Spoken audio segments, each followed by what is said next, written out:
Hey guys, welcome back to our channel. It's me তোমাদের ঈশা। তো কেমন আছো তোমরা সবাই? আশা করি ভালো আছো। এই যে আমি এসেছিলাম একটু এই বাড়ি, কারণ আমার কালকে রাতে শাড়িটা নিয়ে যাওয়া হয়নি, জল সাজতে যাব।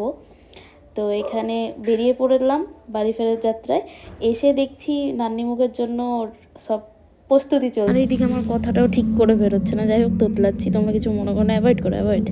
আর এদিকে নাচ টাচ চলছে জল ভরে আসার পরে। আর এদিকে আমি তোমার দাদাভাইকে এতবার বলছি যে একটু নাচো যাই হোক একটু রিকোয়েস্টে নেচে দিল।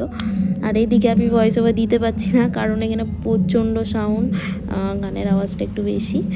যাই হোক, আর তোমাদেরকে ডেলি দাদা দিতে পারছি না সেইভাবে, কারণ একটু বিজি আছি, কারণ বাড়িতে বুঝতেই পারছো বিয়ের একটা মহল আলাদা। আর এদিকে আমাকে সেজে কেমন লাগছিল, যদি ভালো লাগে অবশ্যই কমেন্টে জানাবে কিন্তু। যাই হোক একটু ন্যাকামো মেনে নিলাম। আর এইদিকে আবার দেখতে পাচ্ছ গান এমন একটা জিনিস, মেয়েরা যারা নাচতে ভালোবাসে তারা নিজেকে কন্ট্রোল করতে পারবে না। এদিকে একটু বেরিয়ে পড়েছিলাম রাতের বেলায় রিসেপশন পার্টিতে যাব বলে।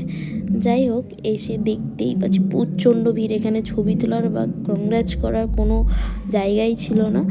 যাই হোক দূর থেকে একটা ছোট্ট ক্লিপ নিলাম, দুজনকে খুব সুন্দর লাগছে, দুজনকে উইশ করি যে তাদের বিবাহ জীবন অনেক সুখের কাটুক আর অনেক সাকসেস পাক। আর এইদিকে বাবা, আমি, জ্যাঠামশাই আর বড়মশাই খেতে বসে পড়েছি। এই ছিল মেনু, তবে কিছু দেখানো যায়নি মেনুর ডিশেসগুলো। এদিকে আমার খাওয়ার ক্লিপ, আর সবাই খাওয়া দাওয়া প্রায় হয়ে এসেছে, লাস্টের দিকেই ছিল। আর এইদিকে ওয়েটিং রুমে ওয়েট করছিলাম। আচ্ছা বন্ধুরা, তোমরাই বলো যে আমাকে কি খুব বাজে লাগছে, না খুব সুন্দর লাগছে, না মিডিয়াম লাগছে, কমেন্টে জানাও। এদিকে দাদার বন্ধুরা দাদাকে নিয়ে ইয়ার্কি মারতে মারতে প্রায় কোলে তুলে নিয়েছিল। আর এইদিকে বড় অ্যাক্ট্রেস বসে আছে অ্যাক্টিং দেখানোর জন্য। এই যে কেমন হয়েছে আমাদের খুদে মেম্বারের অ্যাক্টিংটা। অনেকটা লেট হয়ে গেল ভিডিও আপলোড করতে, সরি গাইস, তবে ভালো লাগলে লাইক।